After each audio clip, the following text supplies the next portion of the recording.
Most people think height is solely dependent on genetics or how tall your parents are. I'm 6'5" at 20 and still growing despite my parents only being 6'1" and 5'7". If you want to unlock your maximum height potential, this is going to be the most important video you watch. Human growth plates can be open until as late as your early 20s. So if you're around this age and you're still yet to try all of the steps that I'm going to outline in this video, then I can guarantee you there's still more height potential for you to achieve. The truth is, the reason most people don't reach their maximal height potential is simply due to the fact that throughout their childhood, they have been malnourished in the sense that they haven't actually received the necessary nutritional building blocks for growth. Some of those being some key minerals, adequate fat soluble vitamins, as well as some very specific growth stimulating compounds. This is why the tallest populations in the world, the Dinka, the Maasai, and pre-industrial Northern Europeans, all coincidentally share the same diet staples. And unlike other ethnic groups who don't eat these specific foods, these guys typically have average male heights of 6 foot to 6'3" in their populations. And yeah, it's these exact same foods that not only helped me to grow, but have also helped plenty of members inside my private community grow multiple inches even up to the ages of 18 and 21. So in the next few minutes, I'm going to be breaking down these exact foods and why they can help you to maximize your growth while still in this key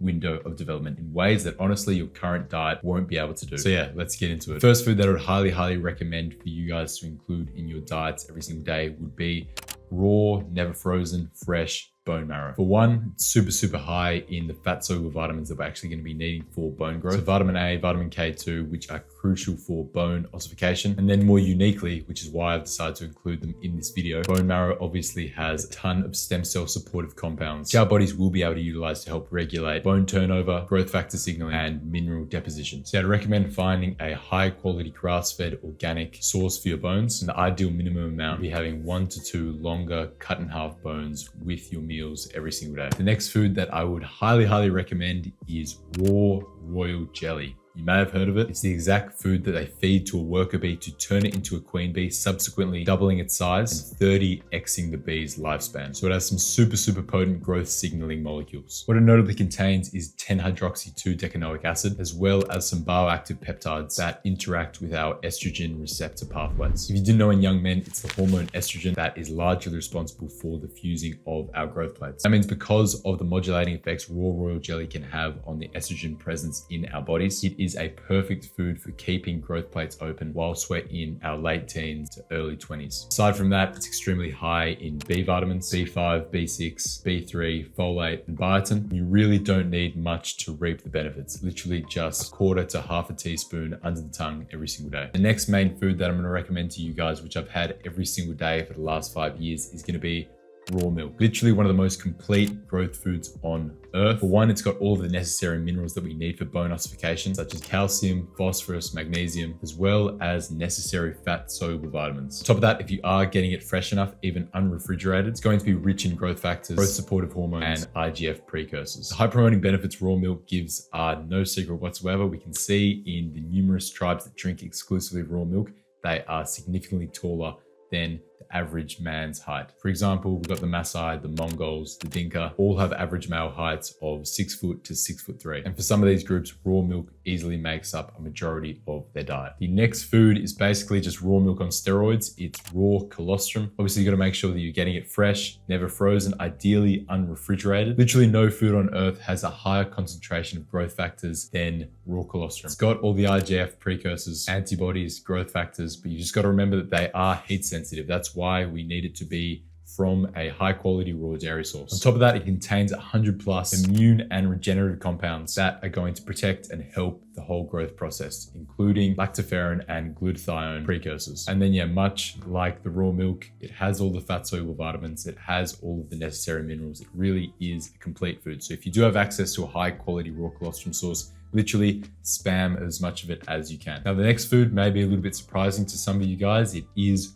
raw celery juice. So through some of the bioactive compounds in raw celery juice, particularly apigenin and luteolin, juice is actually going to have anti-estrogenic properties. This has been seen in laboratory studies, in lab studies, in humans, and in animals. These compounds specifically can inhibit aromatase activity, which is the enzyme responsible for converting androgens into estrogens. And then alongside that, can also reduce the activity of estrogen receptors, thereby lowering the impact of estrogen in the body. So I mean, a little bit similar to the royal jelly in that this isn't going to be the food that you'll get a lot of the building blocks from, but it is an important and beneficial tool when we're actually trying to keep the growth plates open for longer. If maybe you are, in your later teens, in your early 20s. This juice obviously needs to be fresh, raw. Make it yourself from organic celery. Don't juice the leaves. If you want, you can mix it with some raw carrot juice or some raw honey to improve the taste. Now, finally, aside from having all of these foods that I've just listed, generally throughout your diet, you need to be focusing on getting a lot of high quality saturated animal fats, and obviously the fat soluble vitamins going to come along in with them. So these vitamins, vitamin A, vitamin D, vitamin K2, biochemically, they are driving growth factor activity, osteoblast formation, bone elongation, and obviously hormone production. Some of the key foods to focus on would be more eggs, particularly eating raw egg yolks, getting high quality raw unsalted butter, eating some raw grass-fed steaks, raw cheese, raw brain, and fatty fish would also be really great. And just having these every single day, making it a focus to include as much high quality saturated raw animal fat in your diet as you possibly can. But yeah, guys, that's everything I wanted to cover. If you do truly want to grow taller and you want to, have a second puberty, truly reach your maximal height potential, I'd highly recommend you implement all of these steps at the very least. If you do want more advanced protocols when it comes to height, you want one-on-one support from myself, you want to be a part of a community of like-minded young men and women who truly care about improving their lives by improving their health, then I would highly recommend you check out my school community. That's going to be the first link in the description of this video. Otherwise, thanks for watching, guys, and let me know your thoughts in the comments below.